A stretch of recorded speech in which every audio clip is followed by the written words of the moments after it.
What's up, guys and gals? Welcome back to the Nerd Castle. Today in the world of indie games, we're going to be taking a look at a game called Gatewalkers that has a demo available now. In fact, they've been doing a lot of demos. They did like an open alpha.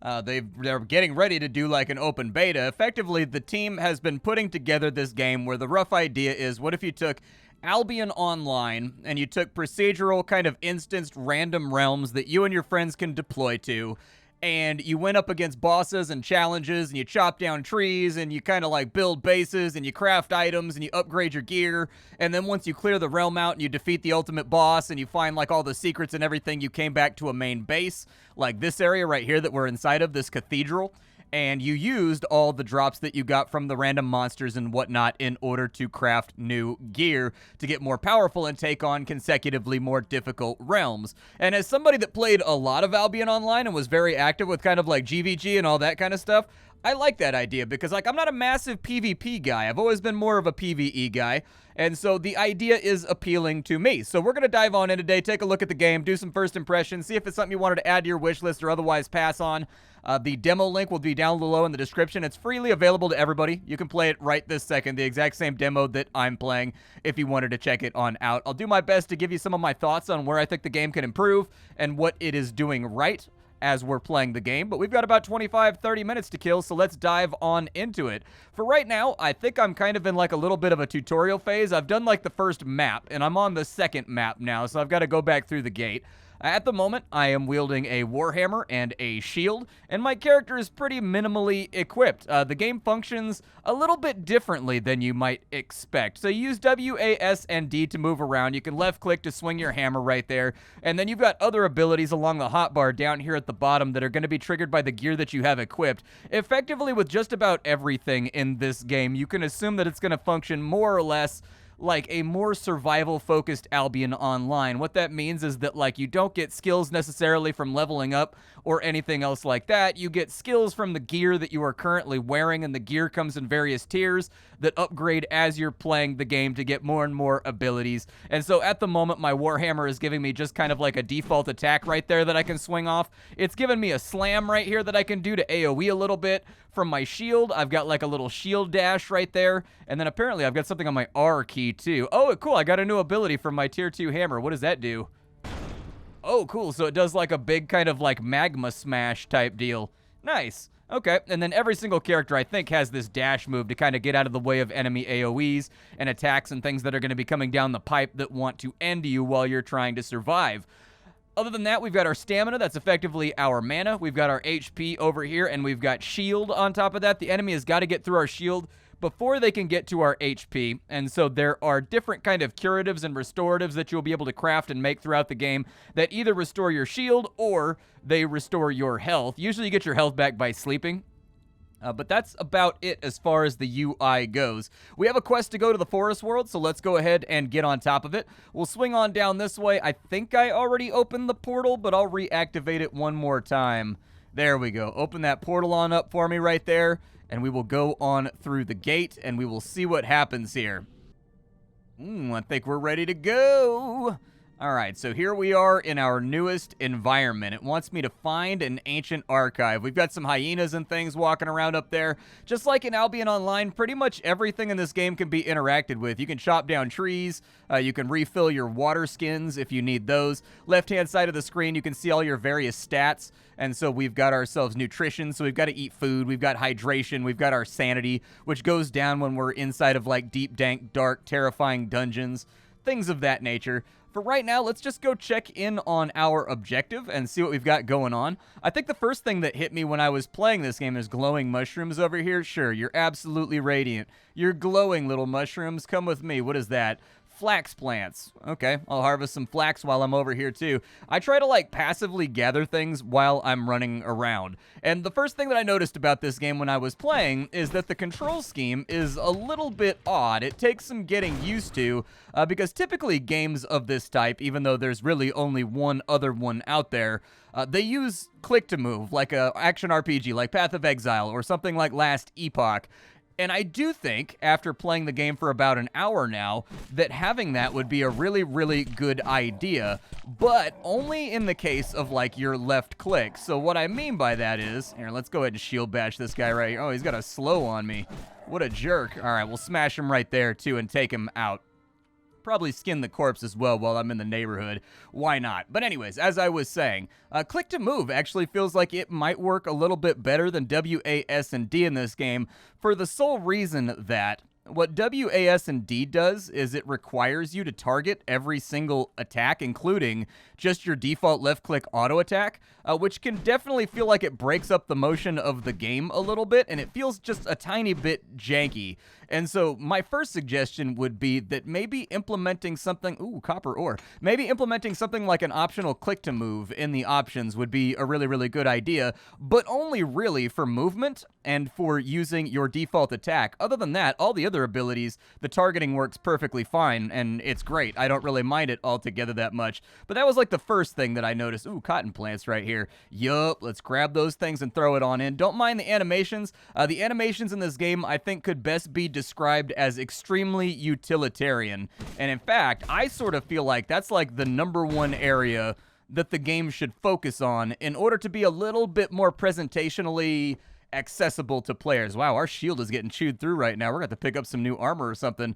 Otherwise, we are never going to make it. However, from what I've seen so far, this strikes me as being kind of like a Depths of Peril styled passion project by a very, very small team.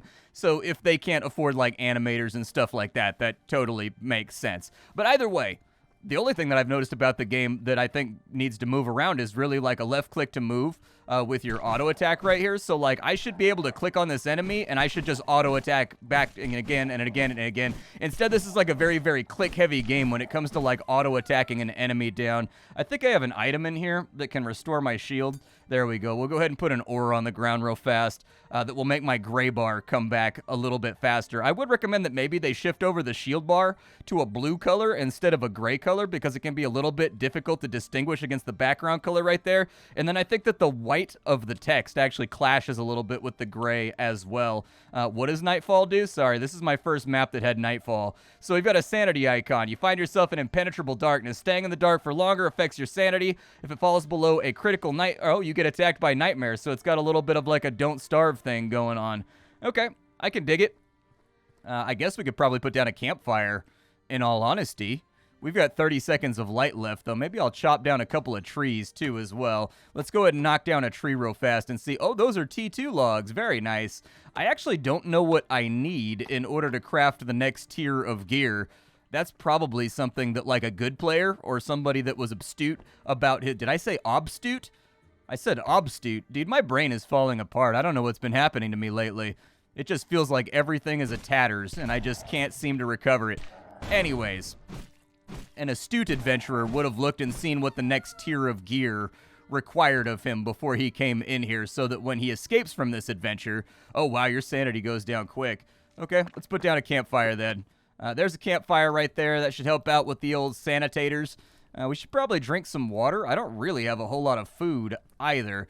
Can I make any type of food or anything over here? I do have roasted meat, so we can go ahead and roast that on up. There we go. The meat has been crafted. Could probably go into our inventory, and yeah, let's go ahead and eat the meat real fast just to make sure that we've got the heat to handle the streets. Perfect. I've got flax fibers, I've got hemp in here, I've got all kinds of crafting materials that I picked up over my previous adventure while I was wandering around. It looks like we've got about 80 seconds left until night is over. I don't know if I can reclaim this campfire, but I do feel like it's probably a pretty good idea to figure out how I can craft another one. It looks like we just need a rock and we need any log. So before I forget, I'm going to make myself a backup campfire so that I can make another one. It looks like we also get a little bit of shield back or something. Maybe that was just from my food and my water, though. Huh. Well, I'm going to wait till morning, and then we'll get back on out and into the adventuring. All right, so with 8 seconds of night left to go, let's continue punching out in this direction. I don't think you can actually rotate the camera in this game. I don't think that's actually... Ooh, cotton, nice. I don't think that that's actually a thing. I don't know. I've tried various keys and whatnot, and it doesn't seem to rotate, but we do have a little bit of cotton over here, and we do have a little bit of copper as well. So I'm going to grab that while I'm in the neighborhood, because the copper was previously pretty useful for getting my new set of weapons after I got done with my last fight. A little AoE going off right there. We'll go ahead and light these cats up. They're not cats, they're monkey bats, but monkey bats might provide us with a little bit of stuff that we may need. Yeah, the monkey bat ears. I think with 2 of the ears, we can make a stew. And so anyways, hopefully it doesn't end up with any kind of like coronavirus situation. We don't want to set off like a global adventuring pandemic and we don't want to lock everybody in their house for like the next, made it out of the way. From what I can tell, so the game is online. The game does expect you to play with like your friends or other players, I think at a certain point in progression. However, I haven't really noticed any latency when I'm playing by myself. Normally with games that are definitely hooked up to the internet, you can absolutely feel like an input delay. Like even with something like Path of Exile, where normally I don't suffer from any latency or anything of the kind, you can still feel like a single player game like Last Epoch versus like Path of Exile, you can still feel like that tiny little bit of delay. You know what I mean? Whenever you trigger off any action. So I'm kind of wondering if this game connects to a personal like private server that's created locally when you go into a game by yourself. I don't know. I haven't been able to do any digging and figure that out, but it seems plausible because like, did I say plausible? What is happening today with these words being run together? It seems plausible largely because I don't really it seems like the hitboxes are actually fairly well tuned, and I've had some really sketchy AoEs that I've just barely gotten out of by like microseconds, and the game definitely detected it and was totally fine and was like, yep, you got away from that one. And so I'm guessing that there's no netcode issues or anything else like that. The amount of enemies that we're going to see on this map is probably going to be a little bit limited. There we go. We'll knock him on down. The last map only had the monkey bats. I think this one only has like hyenas and monkey bats. I gotta put down another regeneration aura real fast for my shield. I don't want to deal with having like diminishing health as we get further and further on into the game. I'm gonna drink a little pouch of water real fast, just get my camelback going, and then we will head on over to the right here and see if we can find this gate and what puzzle or like what. So when you get to the gate, frequently there's going to be like a number of things you need to do in order to open the gate, in order to make it functional. It's either like certain things you have to craft or like engineering objects or like a puzzle or something like that. We shall see. I actually don't know how to get to this place. There's got to be like a metal walkway or something, I think. I will grab some mushrooms while I'm over here, though. I don't know what they're used for. After we get out of this adventure, what I'll try to do, if we still have time, is I'll go through all the crafting benches and whatnot. As far as progression goes, how does progression advance in this game? Well, it advances exactly as you would expect if you are a veteran of Albion Online. You go over here, and this is the skill grid right here, which if you've played Albion Online, this will be instantaneously familiar to you.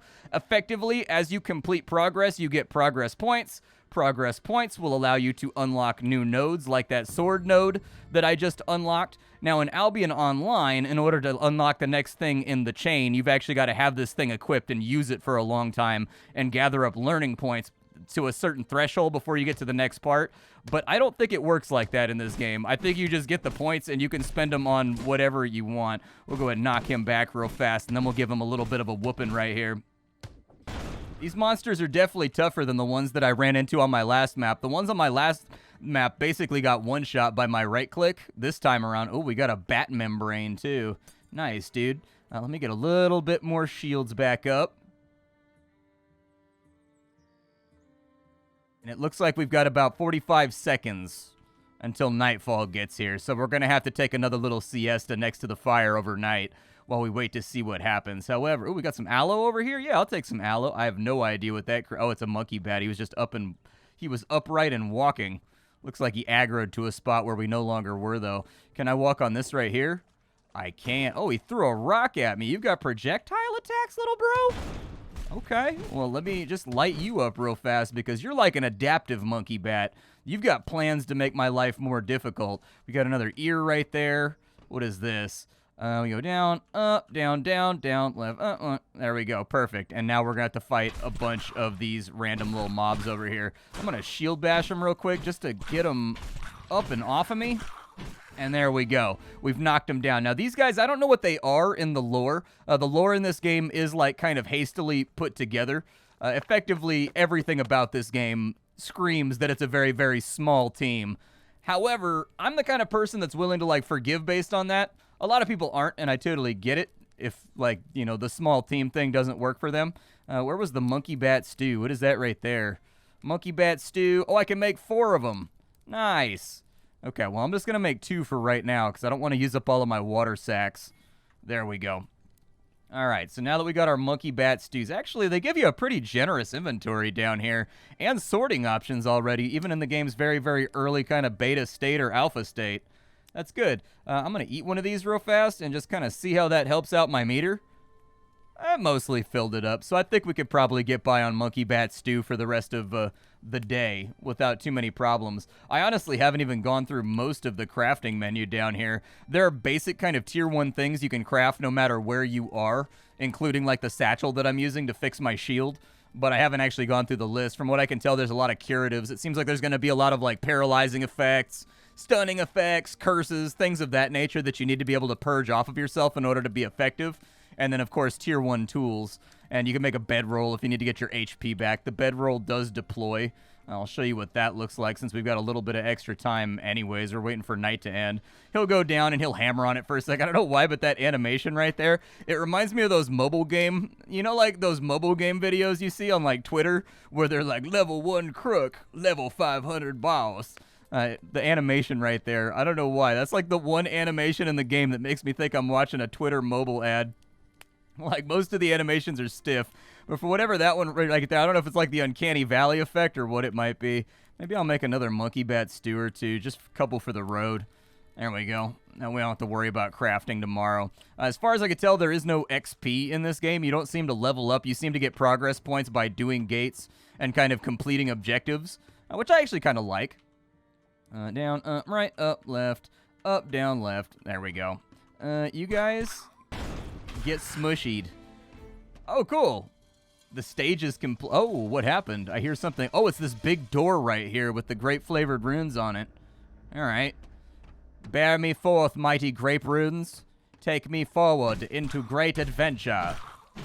I'll probably stun you for a second with my shield bash. I always go sword and board in games like this. I just can't help it. I like sword and board. I know what I like, and I stick to it. We'll light off the big attack right there. That'll drop another one. Once we get further on into this little kind of like mechanical dungeon area, there will be bosses that actually have strategies and attacks and things you have to dodge and red stuff you don't want to stand in.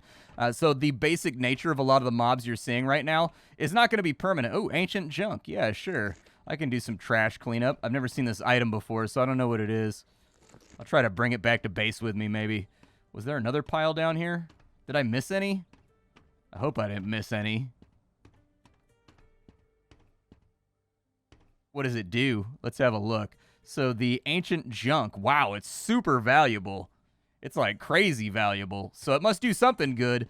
It must be awesome. As far as your character sheet goes, you've got 2 rings, you've got a cape, you've got an amulet, you've got a helmet, you've got a weapon, you've got an offhand, you got boots.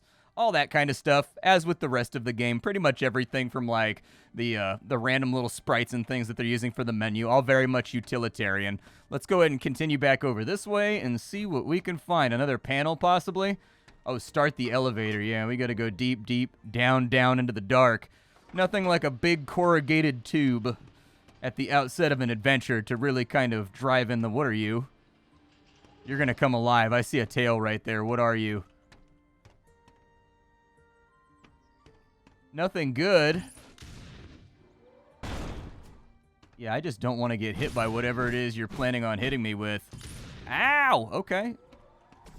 Gunshots to my face holes. Can I stun him? Nope, can't stun him. The last boss I could stun, which I was actually a huge fan of. Like, there's so few games that actually allow you the free... Oh my god, he's firing things everywhere, man. Alright, we'll get out of the way of that. The dodge does feel pretty good to me in this game. I actually did not hate the dodge. Like, I came into this game expecting to have, like, a lot of things to talk about, just due to the fact that, like, a lot of the animations are very, very stiff and sort of basic. But honestly, like, once you get into it, the game actually feels okay as far as like dodging and movement and everything else goes. It's just the animation proportion of it. Like, it's not the actual tactile feedback portion. It's just the visual feedback portion, but it does work, and it is fairly easy to dodge attacks and whatnot. We'll go ahead and see if we can light them. I'm eating attacks left and right here. Luckily, this guy doesn't hit that hard. I think they're kind of giving me a pass because this is a new player dungeon thing they've got going on right here. Throw that out. I don't even know if that counted as an... I think it did count as an interrupt. There we go. We'll throw that over there. A little bit of a stun, and we should be able to close. There we go. Perfect. He's now down. We got some technology fragments, 2 coal, and 6 copper ore for our trouble. I'm guessing they want me to retrieve data. Oh, it comes off of the little tablet thing over here. Okay. The Apple eye ruin. There we go. Stage completed. Apparently, we have uploaded all of the ancient pornographic data to the cloud. And so now we can just bail on out, I guess. Zoom, zoom, zoom, zoom, zoom, zoom, zoom, zoom, zoom, zoom. Yeah, we can go back. We're done with this expedition anyways, so there's nothing for us to do here except go back to base. And now carefully look at our loot and figure out what we can do with it in order to either make the next tier or to make ourselves stronger for another adventure that's going to have even more challenges. All right, well, let's go talk to our man over here because we completed the forest expedition, and I assume that's going to make him happy with us and our progress. Where's he at? Hello? There he is. There's the giant exclamation point gave it away. Welcome back. I understand that this time everything went smoothly. I knew you would make it. You're a natural. Go report to Elena while we translate the data you've acquired. Hopefully, there's something of interest there. Okay. Let's go take a look at the crafting benches and stuff, too, and just kind of see what we can do with some of this stuff that we've unlocked. So there's a laboratory over here, and it looks like inside the laboratory we can make heat crystals. There are elemental variants that were recently kind of plugged by the developers on Twitter, where you've got your various tiers of gear, but there's also elemental versions of the weapons and whatnot, so I assume you're going to have to do a little bit of scouting for some of the expeditions to figure out, you know, like what is in here. Is it an ice level? If so, should I bring fire? Is it like a water level? I should bring lightning with me. That kind of stuff. I do enjoy that sort of gameplay where you've got to have like lots and lots of different gear sets for different adventures, that sort of Monster Hunter feeling, I guess. It looks like we've got some logs out here, and it looks like I can convert T1 logs and transmutation agents into Tier 2 stuff. Good to know, good to know. Copper ingots. It looks like we can turn those into iron ingots if we wanted to upgrade them, but we need to have... Yeah, it looks like we need to have... So copper can become iron. Okay. So, like, we can do basic conversions over here, too, which is something else that I appreciate. I like that you can actually tier up and tier down your crafting materials based on what you need in order to get stronger. Over on this side is, like, the blacksmithing sort of refinement area. So there's going to be, like, a loom, and there's going to be kind of like a bowyer's shop and all that kind of stuff. So we've got, like, an anvil over here, and if we run up on it, you can see that I unlocked swords a little bit ago. It looks like in order to make a sword, I'm going to need 8 rocks, I'm going to need 2 cloth, and I'm going to need some charcoal. So we probably want to think about over here how we're going to get there. And so let's make like some of the charcoal, I guess. So there we go. Charcoal's done. The longer that you craft, the faster it processes. So were I to queue up like 30 charcoals right there, it would be like ding, ding, ding, ding, ding, ding, ding, ding, ding, ding, ding, and it would craft them faster and faster the more that you're making to avoid downtime and just sitting around waiting for your friends if they're crafting stuff and things of that nature. Looks like the force staff is on the spinning wheel. Over here, what kind of cloth did I need? Was it like any type of cloth that I needed in order to make that sword? Because I'd like to check out the abilities that are on the sword. Truth be told, I don't know if I have I don't have any rocks though. I gotta go get rocks from an adventure area. It looks like it's got less skill power, which is kind of a bummer. Over here for 4, we can make a stone ring, which looks like it makes our max stamina go up. Might be helpful. I haven't really had any stamina problems. We can also make a stone amulet should we desire to do so, but that takes a lot more rocks. Okay, let me go ahead and we'll make a stone ring real fast that we can throw on our character. There we go. 50 more stamina for us. I think I need more rocks, though. Also, do I have enough to get the tier 2 sword? Because, like, why make the tier 1 if I can make the tier 2? Yeah, it looks like we need some simple leather and we need a lot of copper ingots. but I'll probably do that. It looks like it gives us a passive skill that makes our cooldowns reduce faster.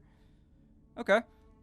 Yeah, I'm hoping they add two-handed weapons too, man. I'm a big fan of like two-handed claymores in games like this. When I played Albion Online, I was a Hand of Justice guy, which meant that I was functionally like impossible to kill, and I wasn't going to be able to kill you. But my job was basically to whirlwind people into a big like pile during like 100v100 battles so that I could call it out, and then all of our AoE DPS would nuke that spot and basically wreck like half their team all at once. And so, like, my Hand of Justice was kind of important to the overall strategy of GVG fights. You had to, like, time it properly, otherwise you'd mess everything up for everybody. I don't know if I have enough stuff on me to make the copper ingots that I want to make, but we'll try. Copper ingots. Looks like we're going to need 12 more coal. Okay, I can do that. We'll go 10 coal right there. Perfecto. And then we'll take that on up to 12. Perfect. It looks like there are legendary versions of the ingots as well, so you can get kind of like rare spawn versions that allow you to make even stronger stuff. If I wanted to make the tier 2 broadsword, so I need 1 more coal and I need 3 simple leathers. All right, let's go take a look and figure out how we make the leathers. It's probably on the tanning rack over here or something. It's not right there. Sawhorse. Hey, we can make it over here. So there's our 5 leathers right there. I don't know why we're making leather on a sawhorse, but whatever. I'm not going to question it too much. It's fine. This is leather that you need to saw. It's just the way that it works. I don't have any logs left. This game does include things that you have inside your Diablo-styled storage chest in your crafting, which that alone right there, that feature gets left out by so many developers. Stuff in your storage should always count as being on you when you go to a crafting bench in every video game ever. Period. That's one of those quality of life features that gets overlooked, and honestly, I'm so desperate for it at this point that I will basically feature your game carte blanche without looking at anything else if you have that feature. I'm being a little bit joking right now, but honestly, I'm also a little bit serious. Like, it's time. It's time in the world of gaming for that to have been a thing forever. Hello. I hear the mission was successful. Finally, some good news. It's a great success, and we should celebrate it.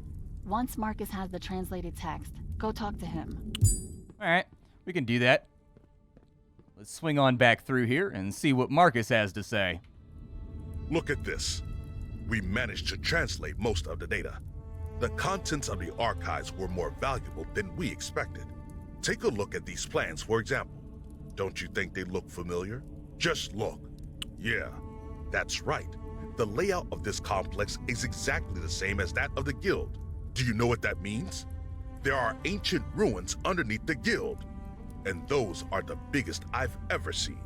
And the plans show that in the heart of this complex there is some strange building or maybe machinery. The transcript says one more thing. It mentions the imprisonment or studying of some beings. We do not know exactly what it means. This part of the data was most damaged, but it is definitely not insignificant. This part of the data was most damaged, but it is definitely not insignificant. All right. Oh, cool. We got progress points. Nice. I've got more stuff to spend. Is there like an armor tree around here? There's got to be an armor tree, right? So it looks like we've got breastplates. Looks like we've got tier 2. We've got robes over here. Okay. I mean, the nice thing about this system is that it's like infinitely expandable too. Like over the years, as I played Albion Online, like they went from a really simple tree to just like a huge tree where there's like tier 1s through like, you know, tier whatevers. And then there's specialist variants in certain tiers. And like there's just so many things to work on that you basically never run out of content so long as you're okay for grinding for it. And while I've never been a giant grinder, something about the general flow of Albion Online worked for me after a while. I didn't like the initial alphas and whatnot for Albion Online, but like the last year or two, I played quite a bit and actually enjoyed it. Frederick, what's going on, my man? The rock is extremely hard at this rate. We will not dig into these ancient corridors in our lifetime. Go to the lab and talk to Victor. Okay. Sounds good. I just want to go on another adventure. That's all that I want to do. But basically, we're out of time for the day anyways. This game is called Gatewalkers. I hope you guys enjoyed the episode. The two main areas that I think could be improved is just animation work, just making the animations look a little bit better outside of combat. Some of them are very, very stiff, and some of them are very, very asset-y, I guess, and that might break some people out of the immersion. And then other than that, having a click to attack option a la PoE or Last Epoch so that you don't have to manually target every single auto attack and you get like that break in the flow of combat by it dropping the targeting pie slice on the ground, I think would be really, really, really nice. You can make it optional. You can make it a toggle in the options. That would be totally fine for the people that want to use WASD. They can do that, and they can have their movement broken up and whatnot by having to target every single auto attack if that's what they prefer. But for me personally, that was really the only thing that I did not like about this game, is that I have to target every single auto attack instead of just clicking on an enemy and holding and just auto attacking him until he's down, like other action RPGs. That's really the only thing that I noticed. It's obviously a budget game. It's being made by a very, very small team, but I do like Albion Online, and the idea of a PvE procedural, random generated, group-based, kind of, tier-based Albion Online is actually very, very appealing to me. And so I figured I'd show the game's demo off. You can play it right now. My name is Splattercat. I sift through the pile to find what's worthwhile in the world of indie games every single day so that you don't have to. Today, up on the chopping block, we had Gatewalkers. Tomorrow, we will have something else. Thank you for hanging out with me. I appreciate it, and that's all I got. Bye, folks.